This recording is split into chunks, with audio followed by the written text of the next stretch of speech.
Assalamualaikum warahmatullahi wabarakatuh. Saya Aulia Rahmi dengan NIM 120103247889 dengan mata kuliah Pendidikan Kewarganegaraan, dosen pembimbing Bapak Damsir SPDI MPDI. Di sini saya akan menjelaskan tentang otonomi daerah. Pengertian otonomi daerah. Otonomi daerah berasal dari dua kata, yaitu auto berarti sendiri, namos berarti rumah tangga. Maka dengan demikian berarti mengurus rumah tangga, yang mengandung makna memperoleh kekuasaan dari pusat dan mengatur rumah tangga pemerintahan di daerah sendiri. Menurut F. Sugeng Istianto, otonomi daerah adalah sebagai hak dan wewenang untuk mengatur dan mengurus rumah tangga daerah. Dasar hukum otonomi daerah. Ada beberapa perundang-undangan yang berhubungan dengan pelaksanaan otonomi daerah, yaitu Undang-Undang Nomor 5 Tahun 1974 tentang pokok-pokok pemerintahan di daerah, Undang-Undang Nomor 32 Tahun 2004 tentang pemerintahan daerah, dan Undang-Undang Nomor 33 Tahun 2004 tentang perimbangan keuangan antara pemerintah pusat dan pemerintah daerah. Landasan hukum melaksanakan otonomi daerah pasal 18 Undang-Undang Dasar 1945 yang berbunyi, Negara Kesatuan Republik Indonesia dibagi atas daerah-daerah provinsi dan daerah-daerah provinsi itu dibagi atas kabupaten dan kota yang tiap-tiap provinsi, kabupaten, dan kota itu mempunyai pemerintahan daerah yang diatur dengan undang-undang. Pelaksanaan otonomi daerah merupakan hal yang sangat penting dalam rangka memperbaiki kesejahteraan rakyat. Otonomi daerah diberlakukan di Indonesia melalui Undang-Undang Nomor 22 Tahun 1999 tentang pemerintahan daerah. Kemudian diganti dengan Undang-Undang Nomor 32 Tahun 2004 dan mengalami beberapa kali perubahan. Pada masa Orde Baru, sesuai dengan pelaksanaan Undang-Undang Nomor 5, ini merupakan kesempatan yang sangat baik bagi pemerintah daerah, karena pemerintah daerah dapat berkreasi dan berekspresi dalam rangka membangun daerahnya. Namun, ternyata hal ini tidak membawakan hasil yang memuaskan, karena otonomi daerah hanya menjadi sebuah formalitas untuk memberikan kesan demokratis pada sosok Orde Baru.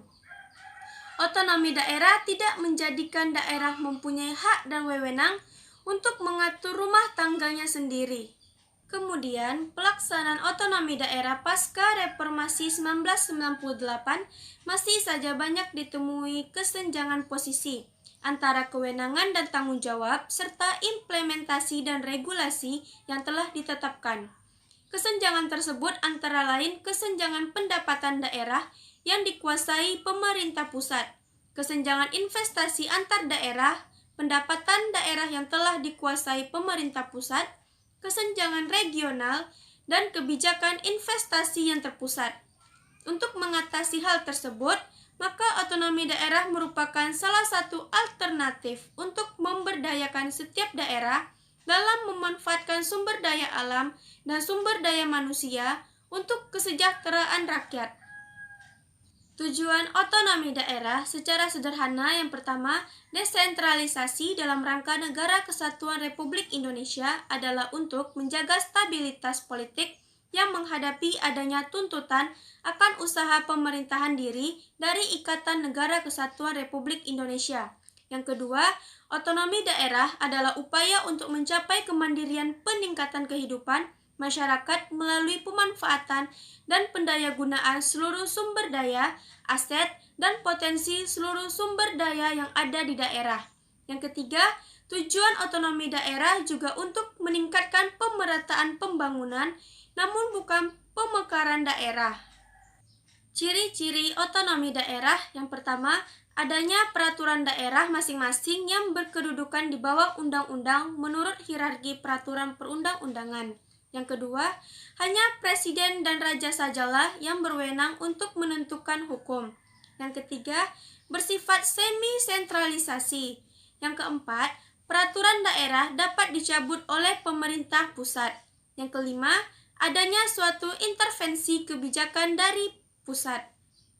Asas otonomi daerah terdiri dari yang pertama, asas desentralisasi yaitu penyerahan wewenang politik dan administrasi dari puncak pemerintahan pusat kepada jenjang organisasi pemerintahan daerah karena bertujuan untuk mencegah pemusatan kekuasaan, keuangan, serta sebagai pendemokratisasian pemerintahan untuk mengikut sertakan rakyat bertanggung jawab terhadap penyelenggaraan pemerintahan di daerah. Yang kedua, asas dekonsentrasi yaitu pelimpahan wewenang dari pemerintahan kepada daerah otonom sebagai wakil pemerintah di daerah dalam kerangka negara kesatuan dan lembaga yang melimpahkan kewenangan dapat memberikan pemerintah kepada pejabat yang telah dilimpahi kewenangan itu mengenai pengambilan atau pembuatan keputusan.